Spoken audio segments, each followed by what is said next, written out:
Je suis le dernier prophète de Dieu qui devait lancer la trompette en RD Congo en accomplissement de la prophétie du prophète Ésaïe, chapitre 18, versets 1 à 6.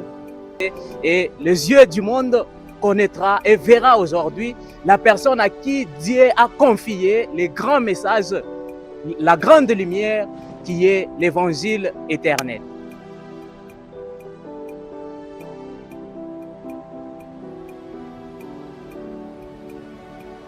Homme de Dieu, bienvenue sur ce beau cadre qui vous accueille en séjour. Sans plus tarder, nous allons passer à la première question. En faisant nos recherches sur le royaume de Dieu, comme nous l'a recommandé le Seigneur Jésus-Christ, nous sommes tombés sur un grand nombre de livres, de dépliants et de tracts écrits sur votre main et portant tous un évangile éternel.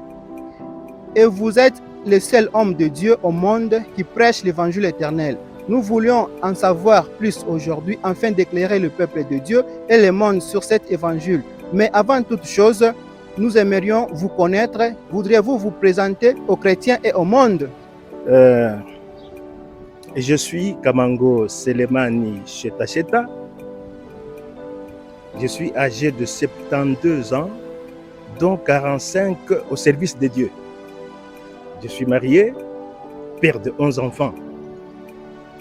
Je suis le dernier prophète de Dieu qui devait lancer la trompette en RD Congo en accomplissement de la prophétie du prophète Ésaïe, chapitre 18, versets 1 à 6, qui disait qu'il y aurait un prophète en RD Congo pour annoncer le jugement de Dieu, le rétablissement du royaume de Dieu et la moisson du monde.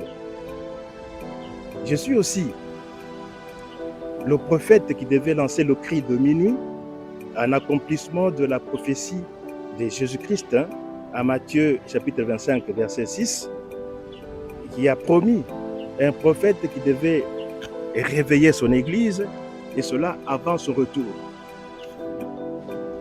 Je suis également le prophète qui devait apporter la nourriture à l'église de Dieu, la nourriture au temps convenable. C'est ce qu'on appelle le serviteur fidèle et prudent qui devait apporter à l'église de Dieu la nourriture au temps convenable, c'est-à-dire une parole spécifique, une parole spéciale, une parole parfaite, et cela avant le retour de Jésus.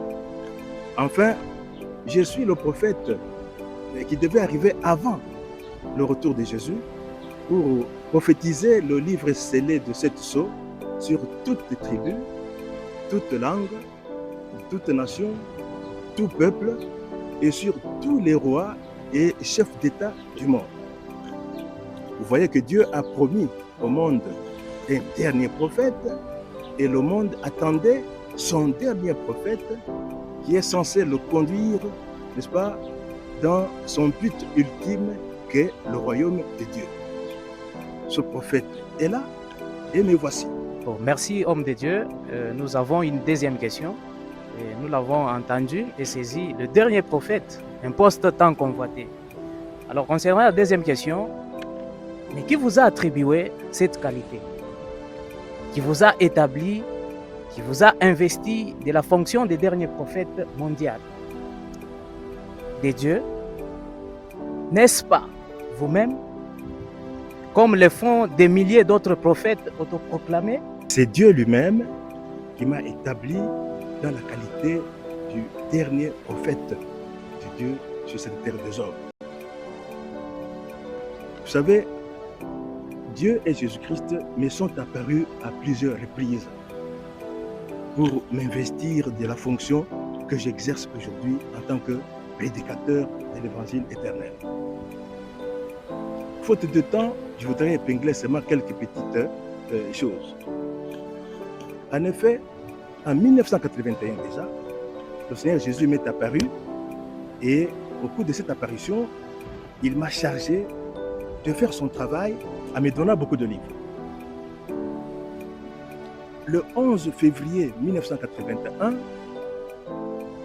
j'ai reçu le Saint-Esprit sous la forme d'une colombe.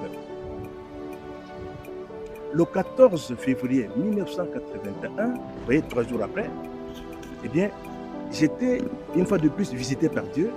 À ce moment-là, j'ai reçu la colonne de lumière et le feu qui m'ont été, n'est-ce pas, accordés par Dieu, et cela en présence de beaucoup de gens qui sont encore en vie aujourd'hui. Le 10 juin 1982, j'ai reçu un message venant de Dieu. Je vais le reprendre textuellement. Ce message disait ceci, qui m'a été adressé bien sûr. Il disait, vous êtes le correspondant le plus éloigné de l'église de Philadelphie. Dieu vous envoie 2 types de prophéties, une grande prophétie et une petite prophétie. Vous devez vaincre les divisions dans l'église du Seigneur, mais œuvrez pour son unité. Ne soyez pas orgueilleux, mais soyez sobre et intègre. Full stop. Lorsque quelqu'un lit ce message, il est venu du ciel, c'est un message céleste. Vous y voyez des attributions que Dieu, n'est-ce pas, m'accorde. C'est lui, Dieu, donc, vous voyez dans ce message, qui dit je suis le correspondant le plus éloigné. Le plus éloigné, c'est dans le temps. C'est-à-dire qu'il y a eu des membres de l'église de Philadelphie qui sont déjà passés. Moi, je suis le dernier dans le temps. Voyez-vous?